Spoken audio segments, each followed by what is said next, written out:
당신이 거짓말을 계속하려는 건 자신을 지키려는 거야. 여보, 제발 이대로만 살게 해줘요. 더 이상은 못 참겠어. 내가 직접 말하겠어. 안녕하세요. 사연이 창가입니다. 오늘은 한 가족의 가슴 아픈 선택에 대한 이야기를 들려드리려 합니다. 서울 노원구에서 카페를 운영하는 한 어머니가 보내주신 사연인데요. 15년간 지켜온 비밀이 가족을 갈라놓기 시작했습니다. 진실을 말하자는 남편과 이대로 살자는 아내. 과연 이 가족의 선택은 무엇이었을까요? 그럼 지금부터 시작하겠습니다. 저는 서울 노원구에서 작은 카페를 운영하고 있는 45살 김서연이라고 합니다. 지금은 15살 쌍둥이를 키우며 행복한 나날을 보내고 있지만 이 자리에 오기까지 참 많은 일들이 있었습니다. 오늘 저의 이야기를 들려드리려고 합니다. 지금으로부터 25년 전 20대에 제가 있던 그때로 돌아가 보면 매일 아침 체온을 재고 배란일을 체크하는 것으로 하루를 시작했습니다. 남편과 결혼한 지 5년이 지나도 아이가 생기지 않았고 시어머님의 눈칫밥을 먹으며 하루하루를 보내야 했습니다. 결혼 초에는 아이는 자연스럽게 생기는 거라 생각했습니다. 하지만 1년, 2년이 지나도 아이 소식이 없자 불안해지기 시작했습니다. 처음에는 한의원을 다녔습니다. 임신에 좋다는 한약을 먹으며 희망을 품었지만 매번 생리를 시작할 때마다 또다시 좌절감이 밀려왔습니다. 시댁 식구들이 모이는 명절이면 시누이들의 아이들이 뛰어노는 모습을 보며 가슴이 무너져 내렸습니다. 명절 때마다 듣는 아직도 소식이 없어 라는 말에 웃으며 대답하는 제 모습이 너무나도 초라했습니다. 불임 전문병원을 찾아 시술을 시작했을 때만 해도 희망이 있었습니다. 인공수정을 3번이나 시도했지만 모두 실패했고 결국 시험관 아기 시술을 결심했습니다. 그때 남편은 중소기업의 평범한 회사원이었고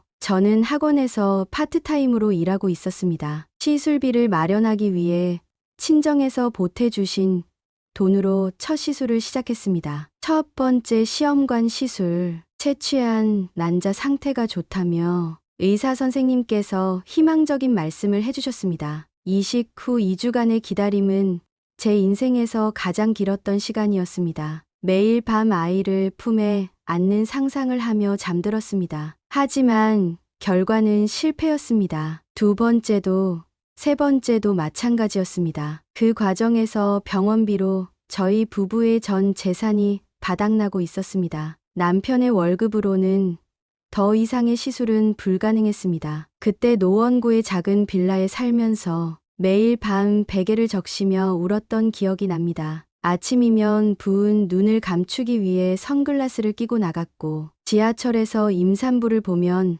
질투가 났습니다. 친정어머니께서 암 투병 중이셨는데도 제가 아이를 가질 수 있게 해달라고 매일 새벽 기도를 나가셨다는 걸 나중에야 알았습니다. 그런 어머니께 죄송한 마음에 더욱 마음이 아팠습니다. 어머님은 들릴 듯 말 듯한 목소리로 자식 없는 며느리는 며느리가 아니다라는 말씀을 하셨고 그때마다 제 가슴은 무너져 내렸습니다. 남편은 겉으로는 아무렇지 않은 척했지만 퇴근 후 소주를 마시는 날이 잦아졌습니다. 저의 우울한 모습을 보며 힘들어하는 것이 보였습니다. 어느 날은 취해서 들어와 우리 그만하자. 아이 없이 살아도 좋으니까. 라고 말했는데 그 말에 오히려 제가 울며 매달렸습니다. 결혼 10년 차가 되던 해 마지막 시험관 시술마저 실패하고 난 후 남편과 처음으로 입양에 대해 이야기를 나누었습니다. 처음에는 시댁의 반대가 걱정되어 망설였습니다. 하지만 더 이상은 시술을 감당할 수 없었고 나이도 점점 들어가고 있었습니다. 남편은 처음에는 반대했지만 제가 매일 밤 우는 모습을 보며 결국 동의해 주었습니다. 입양 기관을 찾아가던 날 차 안에서 남편과 잡은 손이 떨렸습니다. 그날은 제 인생에서 가장 긴장되는 순간이었습니다. 입양 상담을 받으면서 우리가 부모가 될 수 있다는 희망이 생겼고 그 희망은 10년 만에 처음 보는 무지개 같았습니다. 상담 선생님께서는 신생아 입양의 경우 기다려야 할 수도 있다고 하셨습니다. 하지만 저희는 이미 10년을 기다렸기에 몇 개월은 견딜 수 있을 것 같았습니다. 입양 부모 교육을 받으면서 처음으로 제가 완벽한 엄마가 되어야겠다는 결심을 했습니다. 교육 과정에서 만난 다른 예비 입양 부모들의 이야기를 들으며 저희만 이런 아픔을 겪은 것이 아니라는 것을 알게 되었습니다. 그들과 함께 울고 웃으며 보낸 시간들이 저를 조금씩 치유해 주었습니다. 이제 저희는 새로운 시작을 앞두고 있었습니다. 10년간의 불임이라는 긴 터널을 지나 마침내 한 줄기 빛을 발견한 것 같았습니다. 입양 기관에서 연락이 올 때까지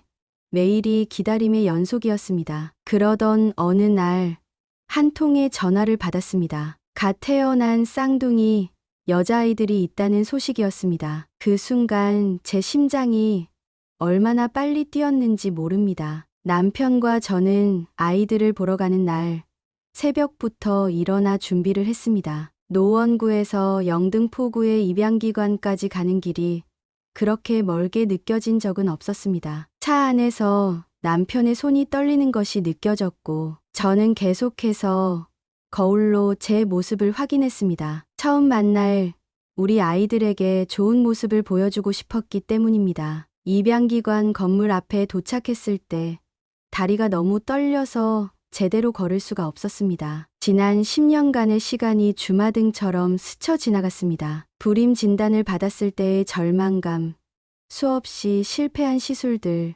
시댁의 눈치. 하지만 이제는 그 모든 것이 끝나려나 보다 하는 생각이 들었습니다. 아기들이 있는 방으로 들어섰을 때 세상이 멈춘 것 같았습니다. 작은 크기의 침대 2개가 나란히 놓여 있었고 그 안에는 분홍색 담요에 쌓인 2 아기가 잠들어 있었습니다. 태어난 지 1달 된 아기들이라고 했습니다. 너무나도 작고 연약해 보였습니다. 담당 선생님께서 아기들의 상태를 설명해 주셨지만 제 귀에는 들리지 않았습니다. 그저 저 작은 생명들이 제 아이가 될 수 있다는 사실에 눈물이 멈추지 않았습니다. 조심스럽게 한 아이를 안아보았을 때 그 아이의 작은 손가락이 제 손가락을 꼭 잡았습니다. 그 순간 온 세상이 제 품 안에 있는 것 같았습니다. 2 아이는 너무나도 닮아 있었습니다. 한 아이가 움직이면 다른 아이도 따라 움직였고 한 아이가 울면 다른 아이도 울었습니다. 마치 거울을 보는 것 같았습니다. 선생님께서는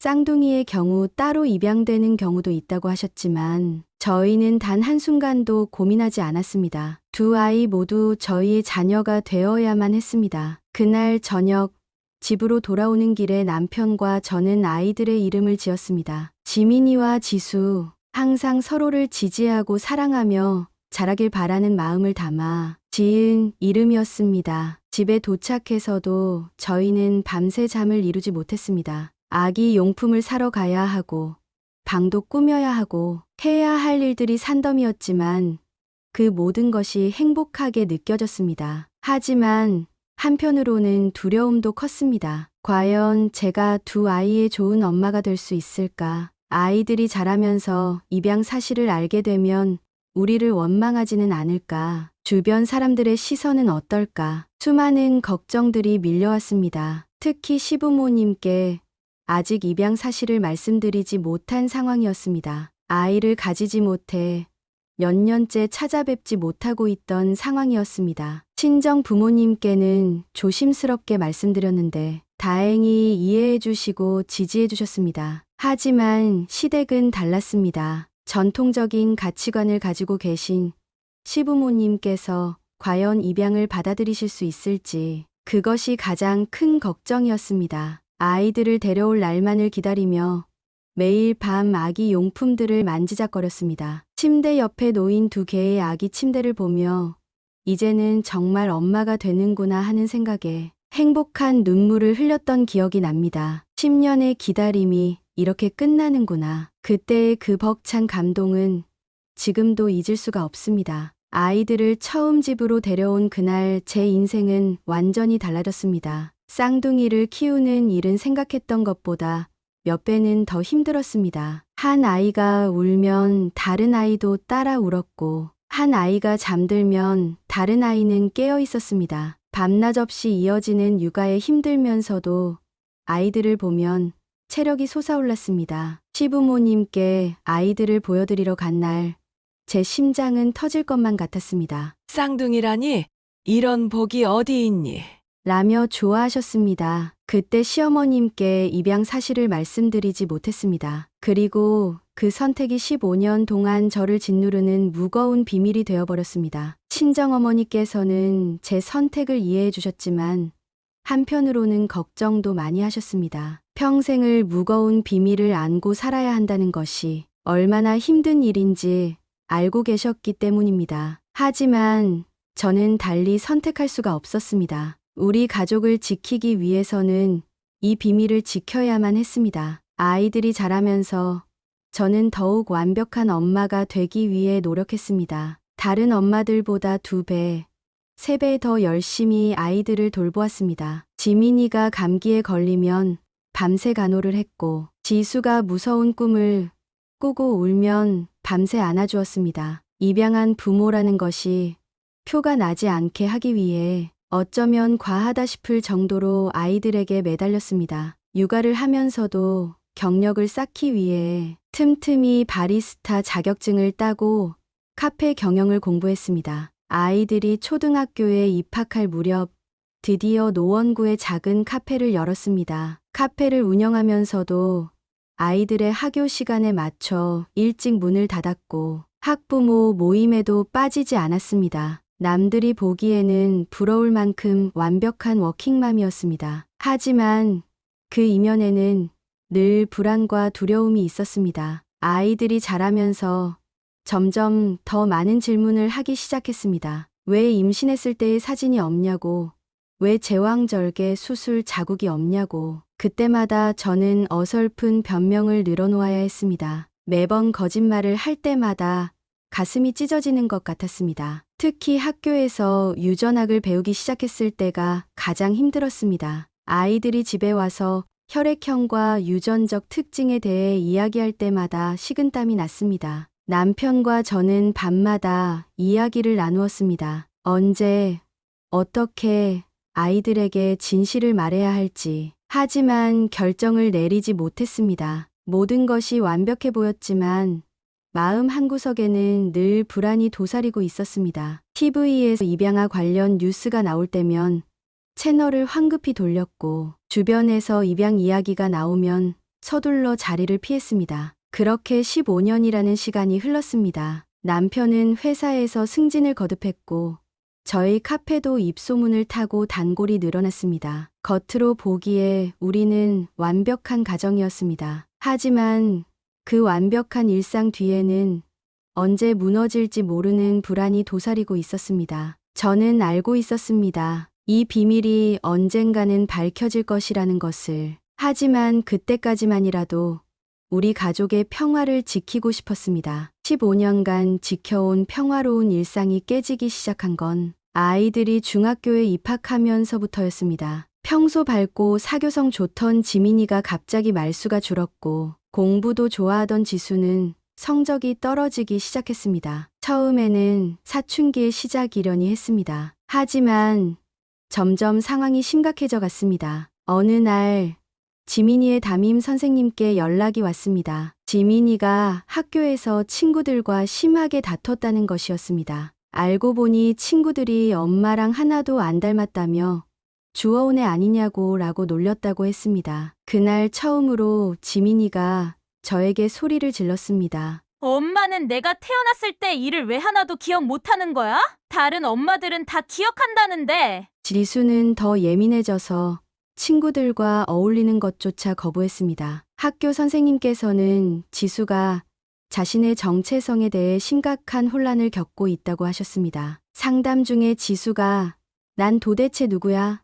라는 말을 자주 한다고 했습니다. 그 말을 전해 들었을 때 제 심장이 무너져 내리는 것 같았습니다. 아이들의 방에서 몰래 울음소리가 들리는 날이 잦아졌습니다. 현관문 소리에 숨바꼭질하듯 서둘러 눈물을 닦는 모습을 볼 때면 가슴이 찢어질 것 같았습니다. 저희 완벽한 엄마 노릇이 오히려 아이들을 질식시키고 있었던 걸까요? 너무 과보호했던 걸까요? 힘들어하는 아이들을 보며 입양 사실을 털어놓을까 고민도 했습니다. 하지만 이제 와서 그 이야기를 꺼내면 지금까지의 거짓말은 어떻게 설명해야 할지 두려움이 앞섰습니다. 남편은 이제라도 진실을 말하자고 했지만 저는 끝까지 반대했습니다. 카페 문을 일찍 닫고 집에 가면 아이들은 각자의 방에 틀어박혀 있었습니다. 예전처럼 저를 반갑게 맞아주지도 않았고 학교에서 있었던 일을 이야기하지도 않았습니다. 저녁 식사 시간에도 묵묵히 밥만 먹고 자리를 피했습니다. 식탁에 남은 4개의 빈 그릇을 치우면서 매일 밤 눈물을 삼켰습니다. 더 이상 카페에서 일하는 것도 쉽지 않았습니다. 늘 아이들 걱정에 정신이 없었고 실수도 잦아졌습니다. 단골 손님들은 제가 예전과 달라졌다며 걱정스러운 눈빛을 보냈습니다. 하지만 저는 누구에게도 이 고민을 털어놓을 수 없었습니다. 남편도 많이 힘들어했습니다. 퇴근 후에 아이들과 대화를 시도해보려 했지만 번번이 실패했습니다. 주말에는 가족 여행을 제안해봤지만 아이들은 피곤하다, 학원 가야 한다는 핑계로 거절했습니다. 우리 가족은 점점 더 서로에게서 멀어져 가고 있었습니다. 어느 날 밤 지민이의 방에서 흐느끼는 소리가 들렸습니다. 문을 열어보니 지수도 언니 방에서 함께 울고 있었습니다. 제가 다가가자 두 아이는 서로를 껴안은 채 더 크게 울었습니다. 무슨 일이냐고 물어봐도 대답하지 않았습니다. 그저 서로를 더 꽉 껴안을 뿐이었습니다. 그 모습을 보며 저는 깨달았습니다. 더 이상 이렇게 가면 안 된다는 것을. 모든 것이 변하기 시작한 그날은 평소와 다름없는 화요일이었습니다. 카페에서 여느 때처럼 손님들에게 커피를 내리고 있었습니다. 그때 낯선 여자 손님 한 분이 들어오셨습니다. 처음에는 그저 평범한 손님이라고만 생각했습니다. 하지만 그분이 건넨 말 한마디가 저희 온 세상을 무너뜨렸습니다.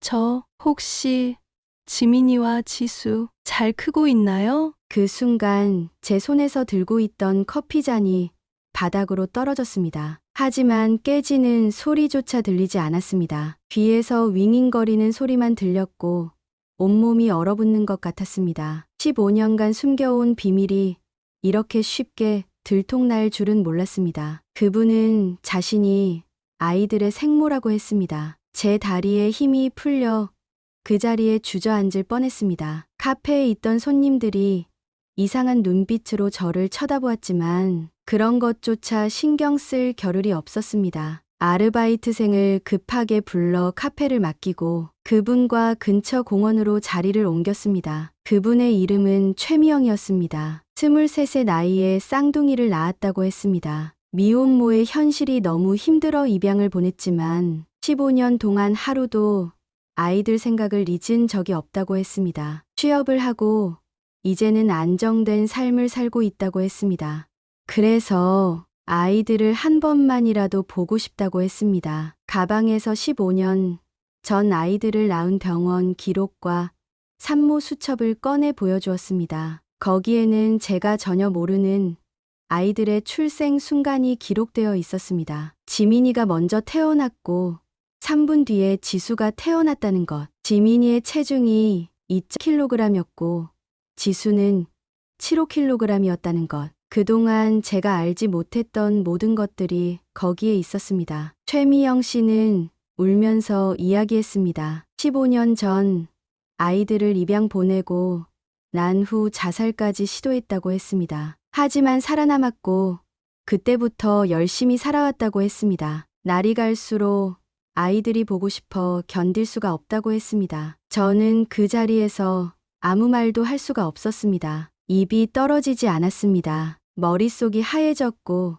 심장은 터질 듯이 뛰었습니다. 제 눈앞에 있는 이 여자가 제 아이들을 낳은 어머니라니, 15년간 제가 키워온 아이들의 진짜 엄마라니, 집으로 돌아오는 길이 어떻게 지나갔는지도 모르겠습니다. 그저 멍하니 걸었습니다. 길을 걸으면서 울었는지 소리를 질렀는지도 기억나지 않습니다. 다만 한 가지, 이제 더 이상 예전으로 돌아갈 수 없다는 것만은 분명했습니다. 그날 밤 아이들이 잠든 것을 확인하고 나서야 남편에게 전화를 걸었습니다. 떨리는 목소리로 낮에 있었던 일을 이야기했습니다. 남편은 곧바로 회사를 나와 집으로 왔습니다. 그리고 우리는 밤새 이야기를 나눴습니다. 어떻게 해야 할지, 아이들에게는 어떻게 말해야 할지, 결국 날이 밝아올 때까지 결론을 내리지 못했습니다. 단 한 가지 분명한 건 우리가 지금까지 지켜온 모든 것이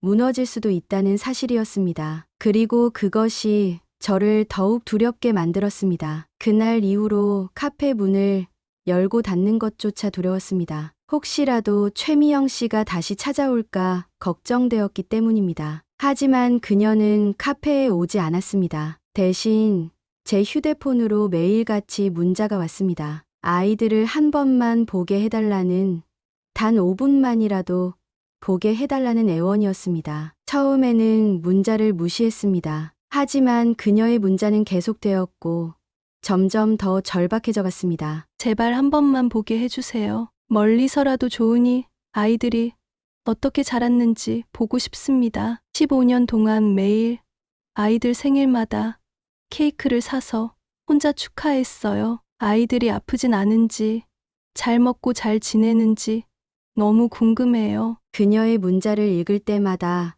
가슴이 찢어질 것 같았습니다. 저도 엄마니까 그녀의 마음이 이해가 되었습니다. 하지만 더 큰 두려움이 있었습니다. 지금 우리 가족이 무너질까봐, 아이들이 상처받을까봐, 그동안 숨겨온 비밀이 밝혀질까봐. 어느 날은 카페 앞에서 그녀를 마주쳤습니다. 아이들 등하교 시간에 맞춰서 근처를 서성이고 있었던 것입니다. 그때 제가 얼마나 무서웠는지 모릅니다. 황급히 그녀를 붙잡고 근처 커피숍으로 끌고 갔습니다. 거기서 처음으로 제가 그녀에게 소리를 질렀습니다. 제발 우리 가족 좀 내버려 두세요. 지금 이러시는 거 스토커랑 다를 게 뭐가 있습니까? 경찰에 신고하시겠습니다. 그 순간 그녀의 눈에서 눈물이 흘렀습니다. 하지만 저는 더는 그녀의 눈물에 흔들릴 수 없었습니다. 15년 동안 제가 아이들의 엄마였습니다. 그들의 첫걸음마를 함께했고, 첫 운동회에서 달리기를 할 때 응원했고, 아플 때마다 밤새워 간호했습니다. 그런데 이제 와서 갑자기 나타나 모든 것을 망치려 한다니. 그날 이후 최미영 씨는 변호사를 통해 연락해왔습니다. 아이들과의 만남을 주선해달라는 공식적인 요청이었습니다. 변호사는 생모의 권리를 언급했고, 이것이 거부될 경우 법적 조치를 검토할 수 있다는 말도 덧붙였습니다. 남편과 저는 즉시 입양 전문 변호사를 찾아갔습니다. 다행히 우리나라의 법률상 완전 입양의 경우 생부모의 권리가 완전히 소멸된다는 것을 확인할 수 있었습니다. 하지만 변호사는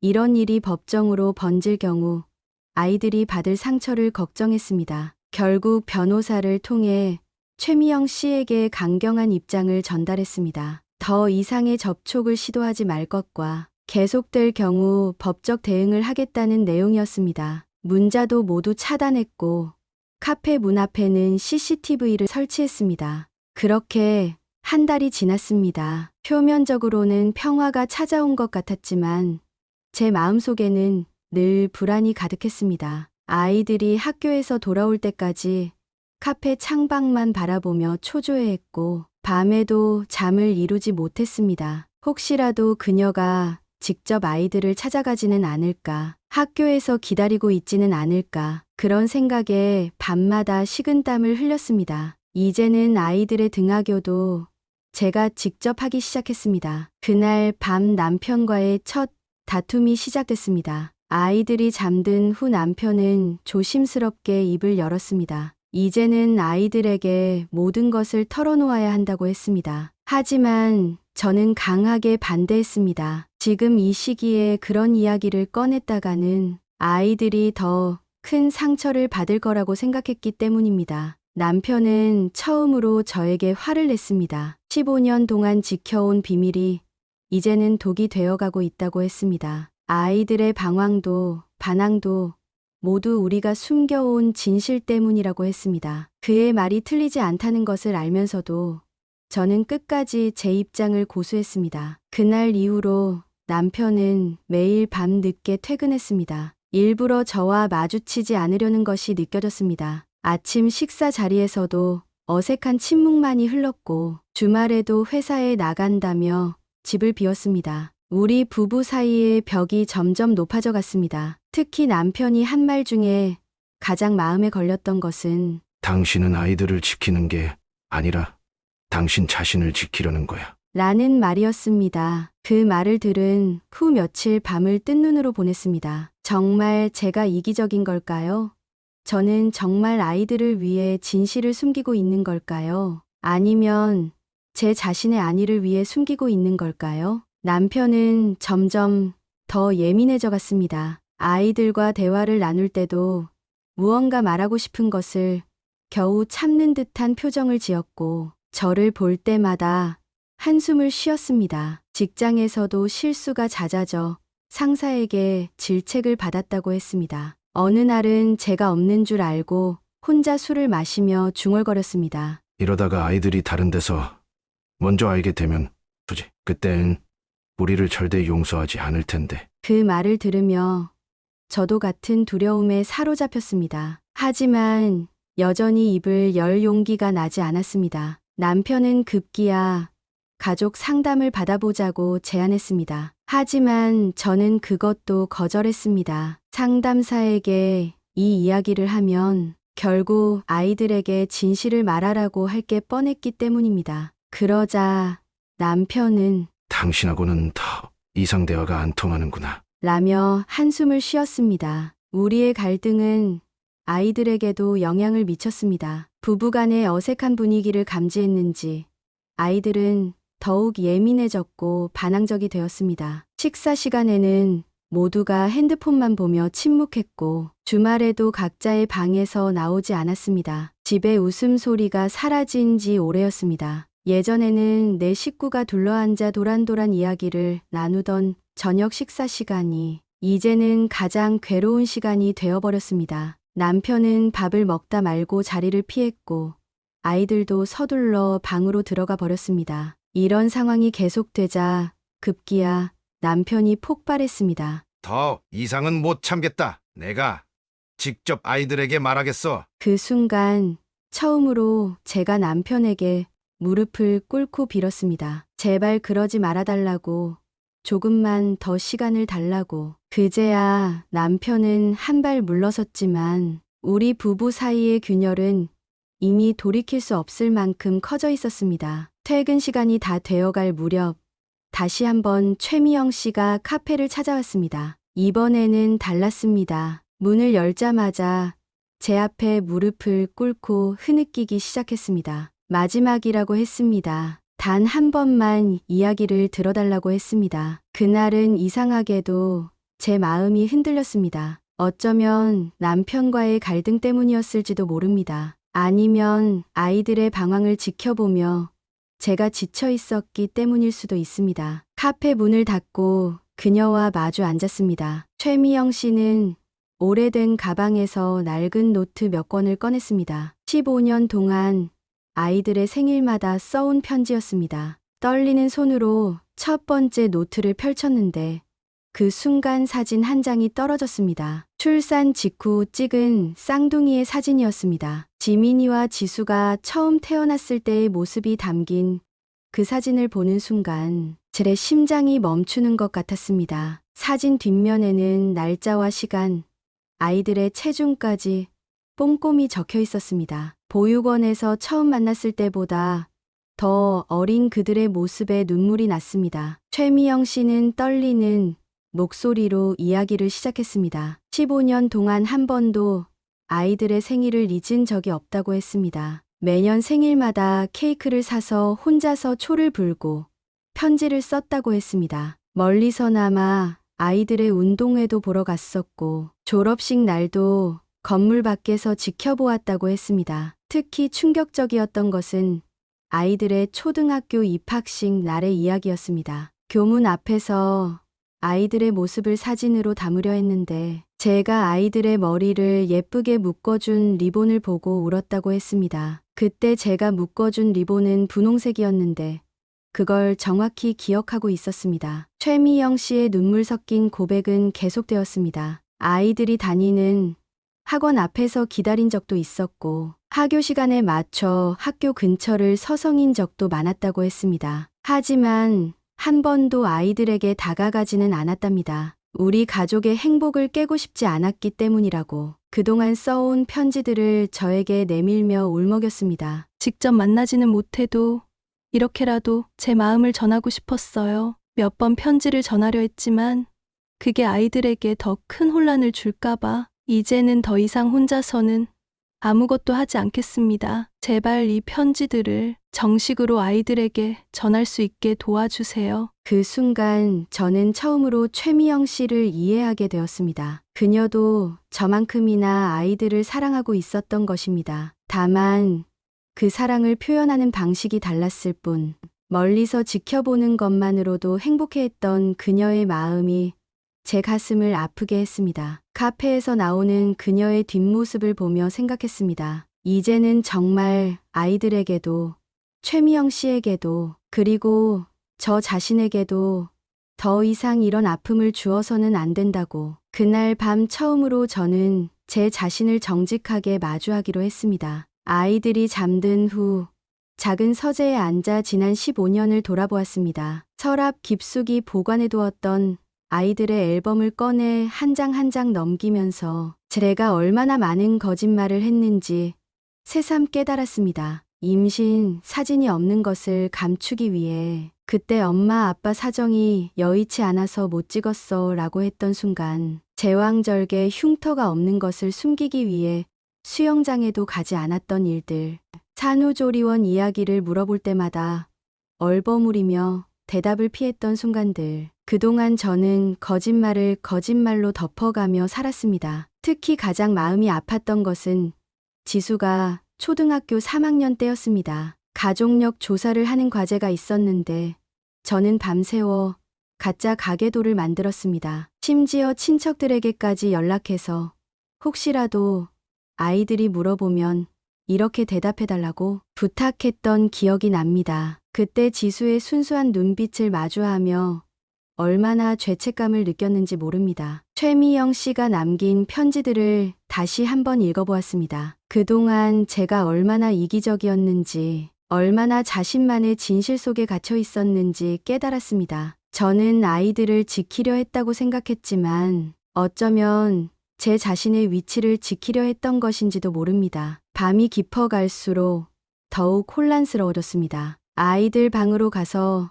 자는 얼굴을 지켜보았습니다. 지민이의 긴 속눈썹, 지수의 작은 점까지 15년간 제가 키워온 아이들인데 왜 이제서야 이렇게 낯설게 느껴지는 걸까요? 그동안 제가 진짜 엄마라고 믿어왔던 확신이 조금씩 흔들리기 시작했습니다. 거실에 걸린 가족 사진을 바라보며 울었습니다. 작년 겨울 찍은 사진 속에서 우리는 모두 행복해 보였습니다. 하지만 그 행복은 얼마나 많은 거짓말 위에 세워진 것이었을까요? 진실을 말했다면 우리는 지금보다 더 행복할 수 있었을까요? 아니면 모든 것을 잃게 되었을까요? 남편의 말이 다시 귓가에 맴돌았습니다. 당신은 아이들을 지키는 게 아니라 당신 자신을 지키려는 거야. 그 말이 이제야 가슴 깊이 와닿았습니다. 저는 정말 아이들을 위해 진실을 숨겨왔던 걸까요? 아니면 제가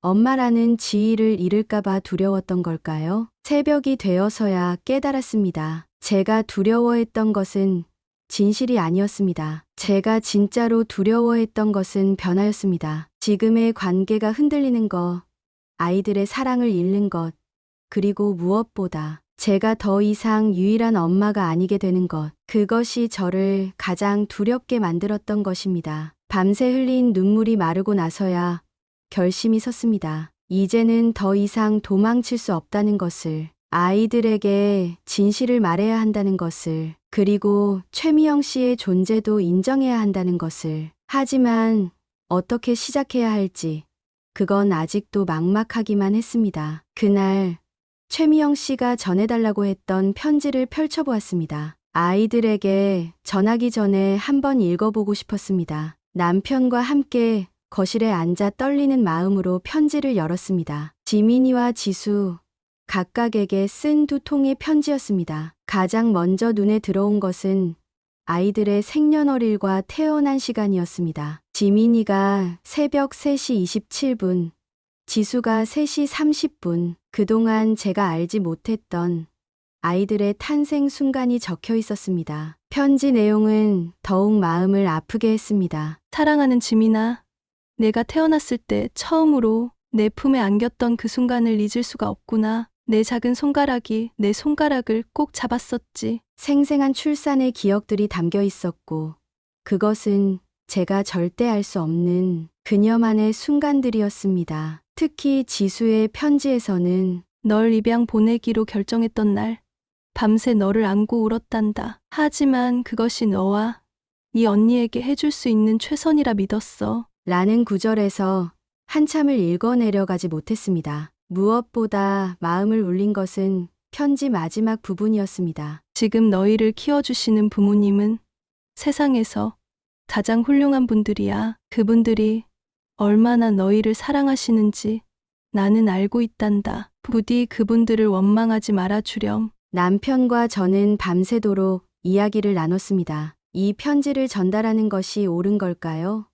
아이들이 받아들일 수 있을까요? 우리가 15년 동안 진실을 숨겨온 것을 용서할 수 있을까요? 그날은 제 인생에서 가장 길고도 무거웠던 아침이었습니다. 전날 밤 남편과 결정을 내린 후 아침 식사 자리에서 아이들에게 말을 꺼냈습니다. 오늘 저녁에는 꼭 온 가족이 모여 이야기를 나누고 싶다고 했습니다. 아이들은 평소와 다른 제 분위기를 느꼈는지 의아한 표정을 지었지만 곧 학교에 가야 한다며 자리를 떴습니다. 그날 하루 종일 카페 일도 손에 잡히지 않았습니다. 결국 일찍 문을 닫고 집으로 돌아왔습니다. 거실에 가족 사진들을 하나하나 다시 걸어두었습니다. 15년간의 추억이 담긴 사진들, 입학식, 운동회, 생일 파티. 이 모든 순간들이 거짓은 아니었다는 걸 아이들이 알아주길 바라는 마음으로 정성스레 걸었습니다. 저녁 7시,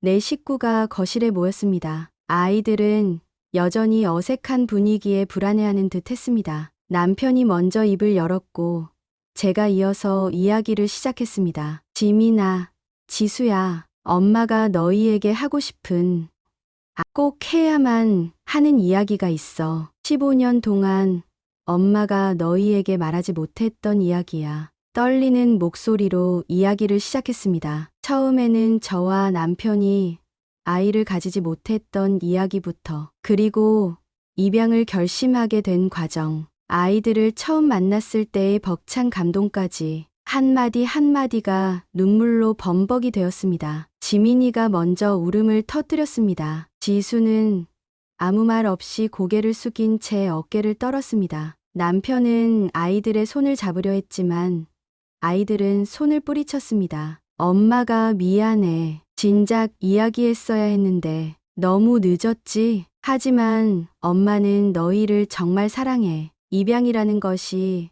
우리 사이를 달라지게 하지는 않아. 아이들에게 최미영 씨의 존재도 이야기했습니다. 그리고 그녀가 얼마나 아이들을 생각하고 있었는지도. 하지만 아이들은 더 이상 아무 말도 하지 않았습니다. 그저 울기만 했습니다. 그날 밤 아이들은 방문을 잠갔습니다. 문 밖에서 흐느끼는 소리가 들렸지만 다가가지 못했습니다. 그날 이후로 집안의 공기는 차갑게 얼어붙었습니다. 아이들은 더 이상 저를 엄마라고 부르지 않았습니다. 그저 네와 아니요, 뭐만 대답할 뿐이었습니다. 식사 시간은 더욱 힘들어졌습니다. 네 개의 밥그릇만 덩그러니 놓여있는 식탁에서 숟가락 부딪히는 소리만 공허하게 울렸습니다. 지민이는 감정 표현이 강했습니다. 문을 쾅 닫고 물건을 던지고 밤마다 베개에 얼굴을 파묻고 울었습니다. 반면 지수는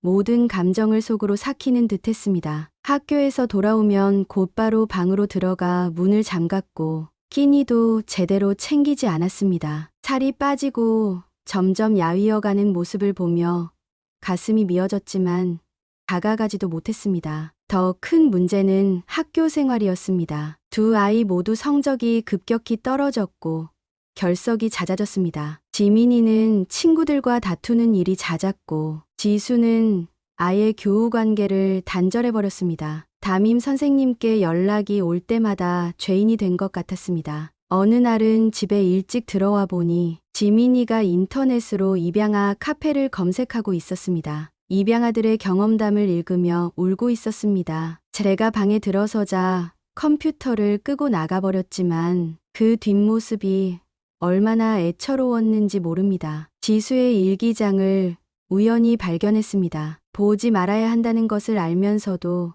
아이의 마음이 너무 궁금했습니다. 난 이제 누구지? 내 이름은 뭐였을까? 진짜 부모님은 왜 날 버린 걸까? 이런 질문들이 가득했습니다. 마지막 페이지에는 거울을 볼 때마다 낯설다라는 문장이 있었습니다. 최미영 씨의 편지도 전하지 못한 채 시간만 흘러갔습니다. 편지를 전하면 아이들이 더 혼란스러워할까봐 두려웠습니다. 아이들의 변화는 계속되었습니다. 지민이는 새벽까지 집에 들어오지 않았고 지수는 밥도 먹지 않은 채 계속 잠만 잤습니다. 남편은 직장에서 일찍 퇴근해 아이들을 찾아다녔고 저는 매일 밤 아이들 방문 앞에서 울었습니다. 그러던 어느 날 지민이가 갑자기 물었습니다. 친엄마는 정말 한 번도 우리를 찾아오지 않은 거예요? 그 질문에 저는 대답하지 못했습니다. 또다시 거짓말을 하고 있는 제 자신이 너무나도 부끄러웠기 때문입니다. 결국 그날이 왔습니다. 아이들에게 모든 것을 털어놓기로 했습니다. 최미영 씨의 존재와 그동안 있었던 일들, 그리고 그녀가 전해주고 싶어 했던 편지까지. 이제는 더 이상의 거짓말도 숨김도 없어야 했습니다. 처음에는 아이들도 만남을 거부했습니다. 특히 지민이는 우리를 버린 사람을 왜 만나야 하는데요? 라며 강하게 반발했습니다. 하지만 편지를 읽고 난 후 아이들의 마음이 조금씩 달라지기 시작했습니다. 첫 만남 장소로 카페를 택했습니다. 일요일 오후 카페 문을 일찍 닫고 조용한 시간을 마련했습니다. 최미영 씨가 먼저 와서 기다리고 있었습니다. 그녀의 떨리는 손이 테이블 위에서 계속 움직이고 있었습니다. 아이들이 카페에 들어섰을 때 최미영 씨는 그 자리에서 일어나지도 못했습니다. 그저 눈물만 흘렸습니다. 지민이와 지수도 어색하게 서 있기만 했습니다. 그 순간의 정적이 얼마나 무거웠는지 모릅니다. 최미영 씨가 떨리는 목소리로 말을 꺼냈습니다. 15년 전 그날의 이야기부터 아이들을 품에 안았던 순간, 그리고 입양을 결정했던 그 고통스러운 순간까지 모든 이야기를 하는 동안 눈물이 멈추지 않았습니다. 처음에는 무표정하게 듣기만 하던 지수가 먼저 울음을 터뜨렸습니다. 지민이도 고개를 숙인 채 어깨를 떨었습니다. 최미영 씨는 아이들에게 다가가려다가 멈칫했습니다. 때에 제가 고개를 끄덕여주자 조심스레 아이들의 손을 잡았습니다. 가장 마음 아팠던 순간은 지민이가 물었을 때였습니다. 정말 우리가 보고 싶으셨어요? 최미영 씨는 오히려 환하게 웃으며 대답했습니다. 매일 보고 싶었어. 내 생일마다 케이크를 사서 혼자 축하했어. 지수 내 운동회 때는 학교 담장 밖에서 응원도 했었지. 그 말을 듣는 순간 지민이가 최미영 씨의 품에 안겼습니다. 지수도 그 뒤를 따랐고 세 사람은 한동안 그렇게 붙잡은 채 울었습니다. 저는 그저 멀리서 지켜볼 수밖에 없었습니다. 그들만의 시간이 필요하다는 것을 알았기 때문입니다. 시간이 흘러 아이들의 울음이 잦아들 때쯤 최미영 씨가 저를 불렀습니다. 서연 씨, 이리 와주세요. 망설이는 저에게 손을 내밀며 말했습니다. 우리 아이들의 진짜 엄마는 서연 씨예요. 저는 그저 이 아이들을 세상에 데려온 사람일 뿐이에요. 그날의 만남 이후 우리 가족의 삶은 조금씩 변화하기 시작했습니다. 최미영 씨의 말대로 우리는 특별한 가족이 되어갔습니다. 처음에는 어색했지만 시간이 지날수록 아이들의 표정이 밝아졌습니다. 가장 큰 변화는 지민이에게서 나타났습니다. 더 이상 밤늦게 들어오지 않았고 아침 식사 자리에도 자연스럽게 나왔습니다. 어느 날은 엄마라고 불러주었는데 그 한마디에 눈물이 왈칵 쏟아졌습니다. 지수도 조금씩 마음의 문을 열기 시작했습니다. 더 이상 방 안에만 틀어박혀 있지 않았고 가끔은 카페에 와서 숙제를 하기도 했습니다. 최미영 씨는 한 달에 한 번 정도 아이들을 만났습니다. 처음에는 제가 자리를 피해주려 했지만 오히려 그녀가 저를 붙잡았습니다. 서연 씨가 있어야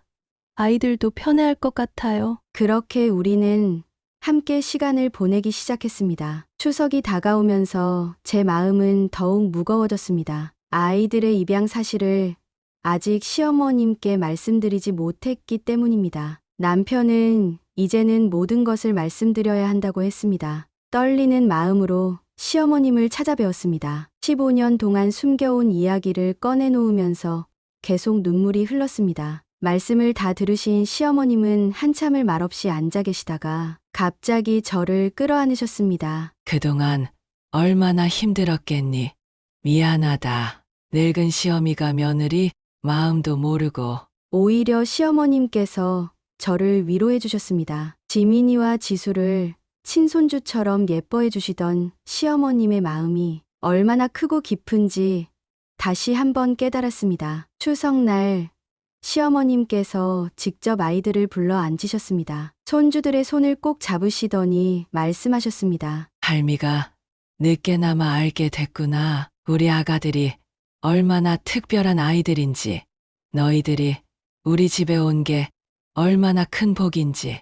그날 시어머님은 잠든 아이들의 머리를 쓰다듬으시며 웃으셨습니다. 그 모습을 보며 눈물이 났습니다. 이제 우리 가족에게는 더 이상의 무거운 비밀도 숨겨야 할 이야기도 없습니다. 서로를 더 깊이 이해하고 더 단단하게 믿으며 앞으로의 날들을 이어가려 합니다. 시어머님 말씀처럼 우리 아이들은 특별한 복이었습니다. 그리고 그 복은 이제 우리 모두의 것이 되었습니다. 때로는 숨기는 것보다 드러내는 것이 더 큰 사랑이 될 수 있다는 걸 오늘 사연을 통해 배웠습니다. 15년이라는 시간 동안 각자의 방식으로 가족을 지키려 했던 부부, 결국 진실을 선택함으로써 더 단단해진 가족이 되었네요. 여러분의 따뜻한 응원 댓글로 이 가족에게 힘이 되어주세요. 사연이 창가는 다음에도 여러분의 마음을 울리는 이야기로 찾아오겠습니다. 구독과 좋아요, 그리고 알림 설정까지 함께 해주시면 감사하겠습니다. 더 좋은 사연으로 찾아뵙겠습니다.